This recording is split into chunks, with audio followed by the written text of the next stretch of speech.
Since its announcement, Koutetsujou no Kabaneri has been drawing comparisons to Attack on Titan, and for good reason. A sizable portion of the staff, including the director and composer, have carried over, and the premise is remarkably similar. Humanity has been driven into walled cities where it is trying to hold out against a swarm of mindless zombie-like creatures that are near impossible to defeat. It is only the steampunk-style weapons of the human race that give them a chance to fight back, and even then, any given human can be easily overpowered. The key to humanity's survival lies with the type of human that can harness the power of these monsters for themselves, and use it to fight back. An idea of the impetus behind the creation of this so-called attack on trains that I have seen thrown around, and that I hold myself, is that Tetsuro Araki and his staff really liked many of the ideas of Attack on Titan, but were unhappy with the quality of how the story progresses, which from most accounts is increasingly mediocre. It is easy to see Koutetsujou as the fine fellows at Studio Wit taking this general concept and making a good version of it, at least in their eyes. In this post, I'd like to focus on the protagonists of the series to see how Araki fleshed out and improved upon the basic character concept of Eren Yeager. Let's start by giving Eren the same treatment we gave the premise, a broad stroke summary. Eren is a very angry young man, fiercely driven to destroy the Titans due to witnessing his mother's gruesome death at one of their hands as a child.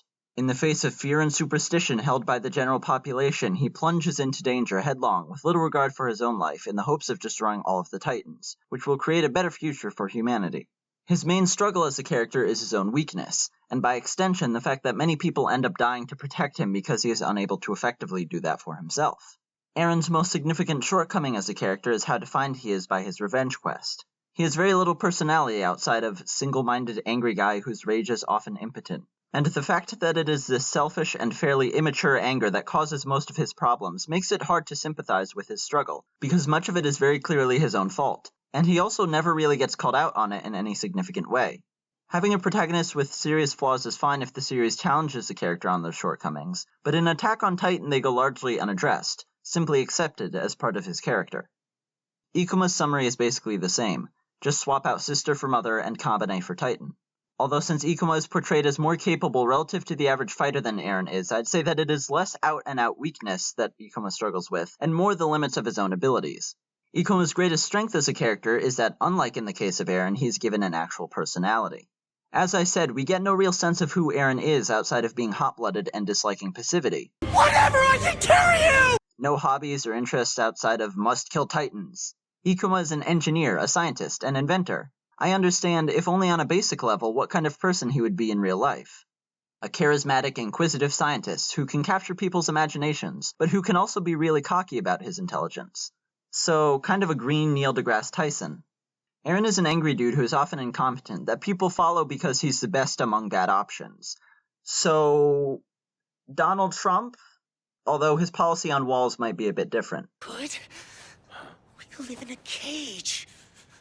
These character traits of Ikoma's utilize the superstition present in the worlds of both series by creating a stark contrast between his inquisitive, scientific approach to solving the problem, and the more superstitious, ritualistic, almost religious practices of the general population, which will quickly endear many viewers to him who are likely to hold the prevalent science and inquiry over dogmatic religious thought worldview that Ikoma champions.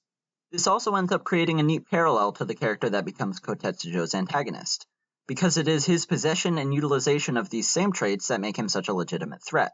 Both of these protagonists desperately want to defeat their respective creatures, but Eren is often a hindrance, and only relevant to that struggle due to an ability that he did not earn himself.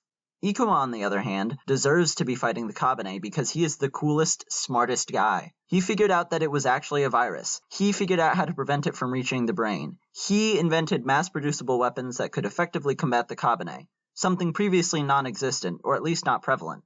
In short, Eren was drawn to fighting Titans by his hot-headedness, and is only relevant to that fight because of an ability that he did nothing to obtain, whereas Ikoma was drawn to it by his inquisitive, problem-solving personality. The Kabaneri are a pretty significant problem, with his personal grievances serving to increase the stakes of his conflict with the Kabaneri, not be the primary source of that conflict. And he is relevant to that struggle because there are very few people who have been more effective in arriving at workable solutions to that problem. However, as much as Ikoma's strengths as a character exceed those of Eren, Koutetsujou does itself a further favor by not relying upon its protagonist to carry the plot. By making Ikoma one of a number of these superhumans, and also having the abilities that he gains as a result of this condition simply make him a stronger, more effective fighter of Kabaneri, instead of the supposed sole possessor of an ability that allows him to do things no one else could do at all as Eren's Titan form does, Koutetsujou effectively robs Ikoma of a good portion of his ability to drive the narrative forward relative to that of Eren. Ikoma is figuratively, and for much of the series literally, along for the ride, with people acting out their own agendas that are often beyond his knowledge and or control, and unlike in the case of Eren, Ikoma's presence is fairly insignificant to these larger power struggles for most of the series, instead of being their epicenter. Koutetsujou is able to keep up its brisk pace and deliver us consistent action set pieces from week to week, because it avoids the need to devote entire episodes to deliberation about who should get custody of its protagonist. Ikoma is not the key piece in all of the other characters' chess matches. He's just a guy fighting for his life in the thick of things, hoping to protect his train and the lives of the people on it with him. And he must struggle to respond to them effectively. One of these circumstances finally ends up being too tough, and he reaches his low point.